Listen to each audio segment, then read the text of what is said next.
नमस्कार, मैं हूं आपके साथ अनुष्का राय और आप देख रहे हैं खबर 24 एक्सप्रेस।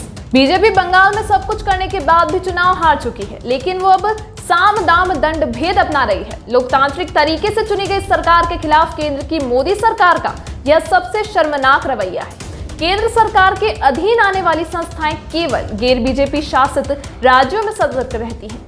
बीजेपी शासित राज्य में भले कितने भी घोटाले क्यों ना हो जाएं, ऐसा नहीं है कि हम गैर बीजेपी शासित प्रदेशों में भ्रष्टाचारियों पर कार्रवाई के खिलाफ हैं, लेकिन सभी भ्रष्टाचारियों के लिए एक समान मानदंड होना चाहिए, चाहे वो बीजेपी गठबंधन का हिस्सा हो या बीजेपी में शामिल हुए नेता हो।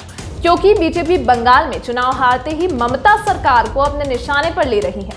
ममता बनर्जी के शपथ लेने से पहले ही पूरे राज्य में दंगे शुरू हो गए थे। पश्चिम बंगाल में ममता बनर्जी की सरकार बनते ही नारदा केस में उनके मंत्री के खिलाफ कार्रवाई शुरू हो गई है। आज सीबीआई ने नारदा मामले में आरोपी फिरहाद हकीम, सुब्रत चटर्जी, सोवन चटर्जी और मदन मित्रा को गिरफ्तार कर लिया है। आज सुबह सीबीआई के अधिकारी फिरहाद हकीम के आवास पर पहुंचे और घर की तलाशी की। इसके बाद फिरहाद हकीम को सीबीआई दफ्तर पूछताछ के लिए लेकर आए। सीबीआई द्वारा अपने नेताओं की गिरफ्तारी से भड़की सूबे की मुख्यमंत्री ममता बनर्जी सीबीआई के दफ्तर पहुंच गई। ममता बनर्जी ने इस गिरफ्तारी पर नाराजगी जताते हुए सीबीआई के अधिकारियों से कहा कि मुझे भी गिरफ्तार कर लीजिए।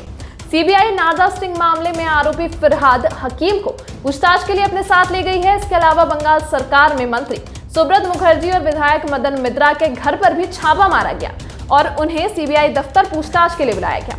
इसके अलावा पूर्व मेयर सोवन चटर्जी पर भी कार्रवाई की गई है। पश्चिम बंगाल के राज्यपाल जगदीश धनखड़ ने फिरहाद हकीम के खिलाफ जांच के लिए सीबीआई के अधिकारियों को मंजूरी दे दी थी। इस मामले में नारदा की ओर से एक स्टिंग ऑपरेशन किया गया था, जिसमें टीएमसी के कई नेता कैमरे पर रिश्वत लेते हुए पकड़े गए थे। बता दें कि इस केस के कई आरोपी नेता बीजेपी में भी शामिल हुए।